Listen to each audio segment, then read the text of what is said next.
Untuk sebuah SUV tinggi boxy macam ni, untuk cornering memang bukan forte dia lah. Aduh. Sand mode. Sorry, I don't understand. Rock mode. Ya, aku Please put it in another way. Aku tak cakap dengan kau. Assalamualaikum dan salam sejahtera. Ini adalah G-Tour T2. Satu-satunya SUV boxy bawah daripada RM160,000 Malaysia versi petrol. Kalau kita tengok sekarang, trend-trend yang terbaru sekarang ni kebanyakan SUV berbentuk boxy. Dan dalam video kali ini saya akan ceritakan apakah kelebihan dan kekurangan yang ada pada G-Tour T2 ni. Tapi sebelum kita start, pada yang baru saja terjumpa channel ni, bantu saya dengan tekan butang like dan subscribe dan follow saya juga di platform media sosial lain.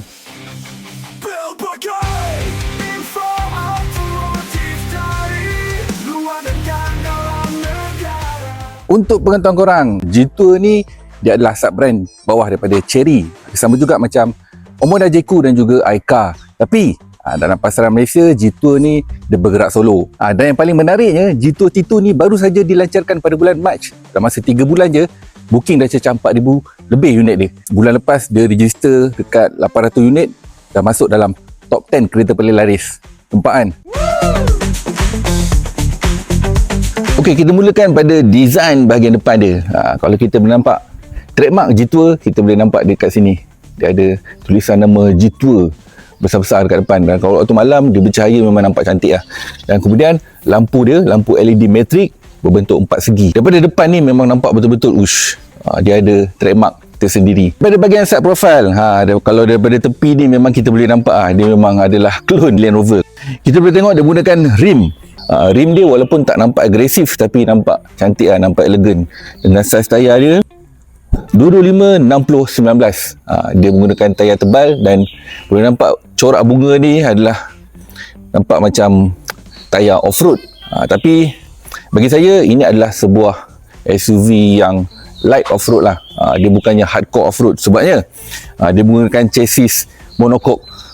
So untuk chassis monocoque ni lebih kepada SUV bandar. Dari bahagian belakang, kita boleh nampak lah untuk sebuah kereta SUV off-road memang kena ada tayar spare dekat belakang ni. Baru nampak trademark dia kan. Tapi dia tak menggunakan tayar original size dekat dalam ni. Dia menggunakan tayar temporary. Dan saya suka dekat lampu belakang dia ni. Lampu belakang dia memang betul-betul nampak menyelah. Kereta ni kalau waktu malam, kau tengok daripada depan dan belakang, dia punya lampu dia kan memang nampak boleh pandang 2-3 kali lah kereta ni. Dan bagi saya ini adalah sebuah SUV segmen C tapi dengan saiz segmen D. Dan kalau kita boleh tengok dia punya kedudukan harga dia bukan duduk dalam SUV segmen D tau. Dia duduk dalam SUV segmen C. Dia harga dia lebih kurang sama dengan Mazda CX-5, Honda CR-V dan juga Jayco J7. Tapi keluasan dia macam SUV segmen D. Saya bagi rating kereta ni, kalau untuk design dia saya bagi rating ni kan 11/10.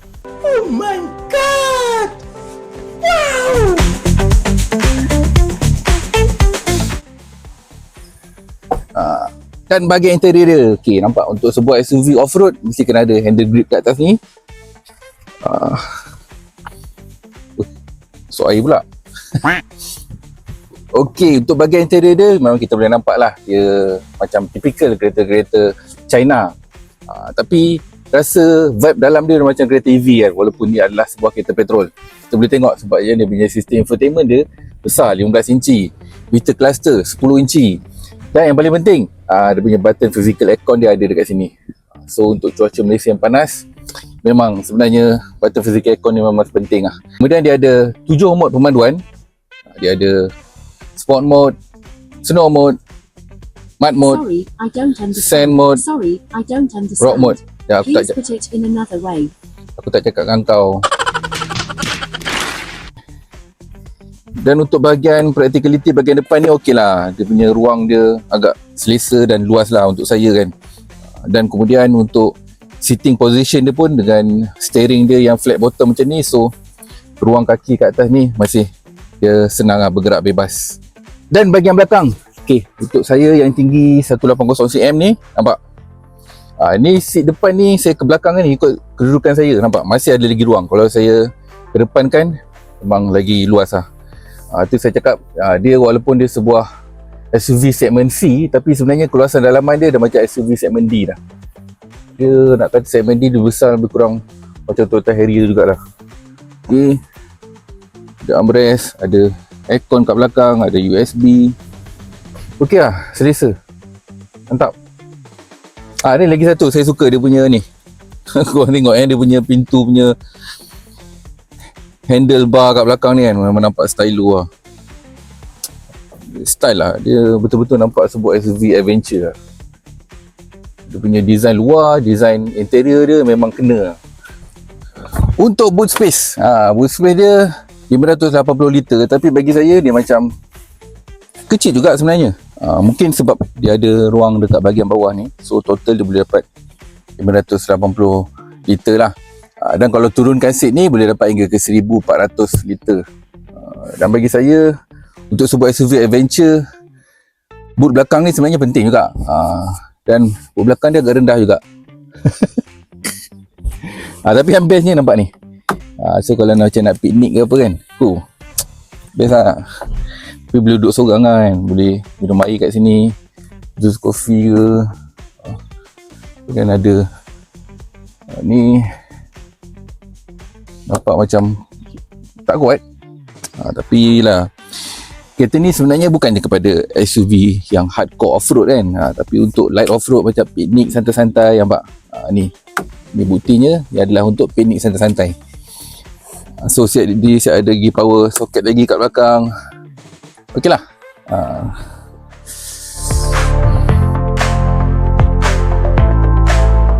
G22 ni datang dengan enjin 2.0 liter turbo. Enjin yang sama dengan geng-geng Chery, sama juga dengan enjin Jayco Omoda C9 dan juga Chery Tiggo 8 Pro. Tapi tune dia lain sikit. Dia menghasilkan 241 PS dan 375 Nm torque berserta dengan 7-speed DCT. Dan untuk kereta ni, forte dia bukanlah kepada handling yang sedap, tetapi kereta ni pick up dia 0 ke 100 boleh dapat 8 saat.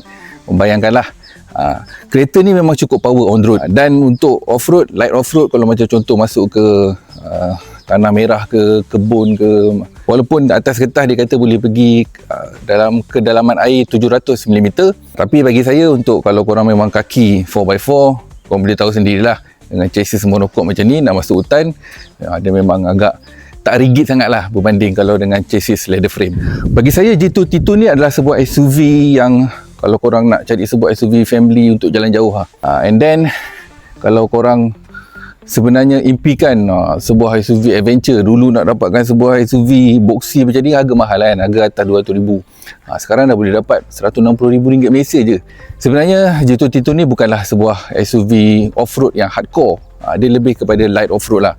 Secara keseluruhannya, dengan harga RM156,800, bagi saya adalah sebuah pembelian yang paling berbaloi sekali.